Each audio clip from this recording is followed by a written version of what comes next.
And we're back in business, back in Kaktovik, or still in Kaktovik, should I say, where the sun never sets and morale remains at an ultimate pinnacle for humanity.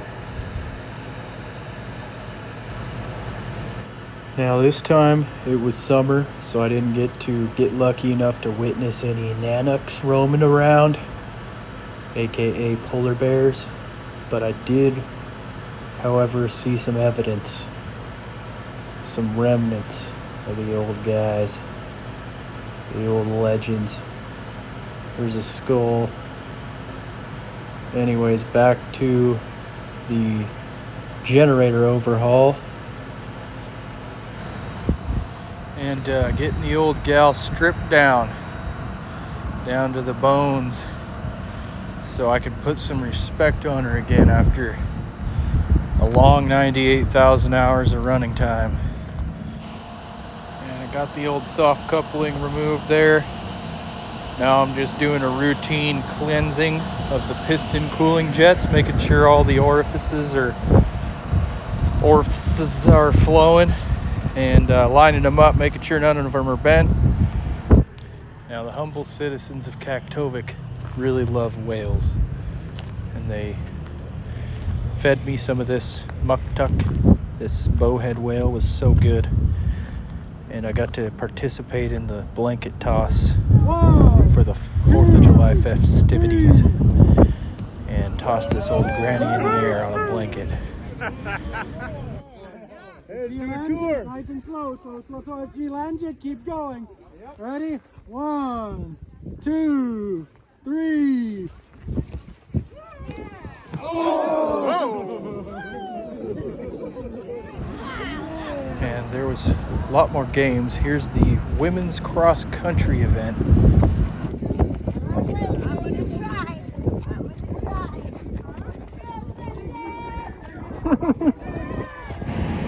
She's going to overtake them there towards the end, I'm pretty sure. Anyways, back to the monotonous engine overhaul. Got it up in the air, got main bearings out, and torquing the main caps is taking place here. Very, very annoying process, but that's why they pay me medium bucks to do it. At least today's power tools can torque these main caps, so I don't have to break my ass off. Just as simple as that, doing a 180-degree turn on them. Nice. Timed the cam. Put the cam gear on and timed it up.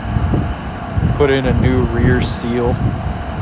Ready to put the flywheel back on. New front seal after I put the front structure back on. And here's the soft coupling removed. There's the soft coupling installed. Okay, now started dumping in some cylinder packs. And I don't know who that amateur is there putting them in, but looks like he's done it once or twice before actually. So he just installed new cylinder packs, which includes the liner, piston, rod, all that good stuff. Put new rod bearings on, of course, and made sure I kept up my cleanliness and contamination control procedures, and then I made myself this fucking epic sandwich. And I went out to the beach for a quick little dip, quick little swim in the Arctic, just to kind of reset the old nerves. And it was a beautiful evening of sloshing around in the water with the whales and the seals, hammerheads, you name it.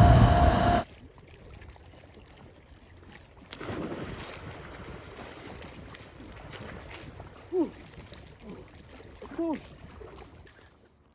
Standing on a whale, there's a whale skull and spine. Standing on a whale spine, there's a whale skull. Here's a whale skull, everywhere's a whale skull. Oh, doo-doo-doo.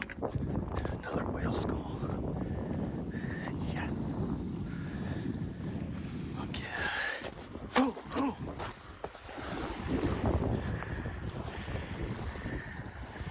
Look at that spinal.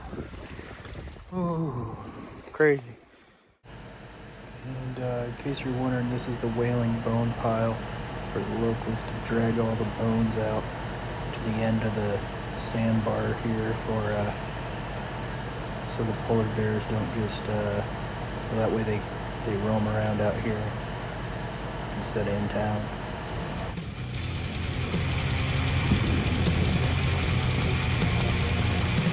Dude. No way.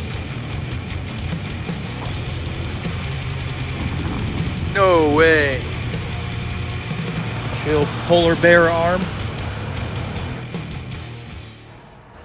Now this is with spacer plates and ferrules on, ready for the cylinder heads. Actually, now it's ready with head gaskets on. And you absolutely must use Caterpillar towels when cleaning. Oh, the heads are on. So at this point in the overhaul, I am pretty happy with myself, because now that the heads are on, it's pretty easy from here on out. No more agony. I was just pointing out to make sure you get that injector rack in there in case you're using this as an instructional video, which I highly recommend.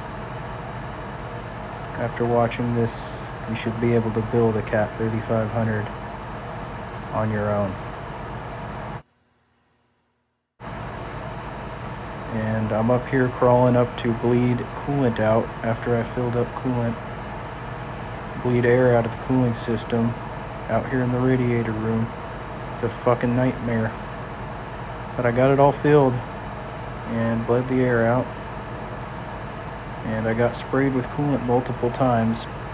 So I built up a little hose to do it, but that was after I soaked my hair in coolant.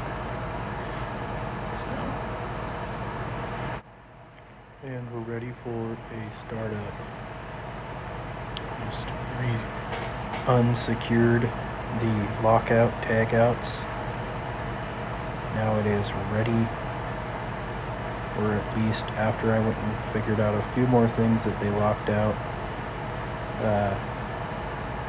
it's ready to run. And here it is, making power, powering up the village.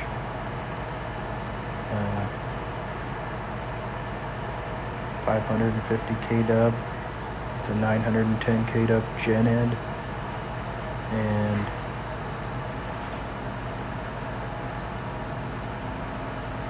cut an oil filter open.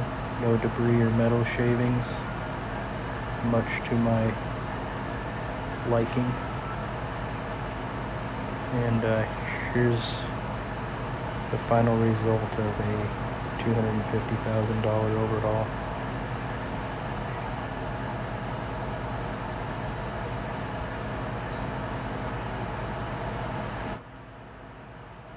And took a couple weeks. It was a bit slow moving, but when I do all this stuff myself, it kind of feels like the ants go marching one by one, but I'm the only ant that's marching. So I might even throw a little more paint on her, but just to make, there's still some components that'll bear, but once I shut it down, we switch over to another generator. I'll paint it while it's still warm but not running. If you try to paint them while they're running, the air, well, the paint's all gonna get flown around and then it's just going to clog up your air filters or go right into the air filter. Don't ask me how I know why you shouldn't paint a running engine. Anyways, checking all my shit, going over everything 3 times, 4 times. Spent all day just looking at it, just in its basking in its glory. Nice radiator room here. A little overcomplicated if you ask me, but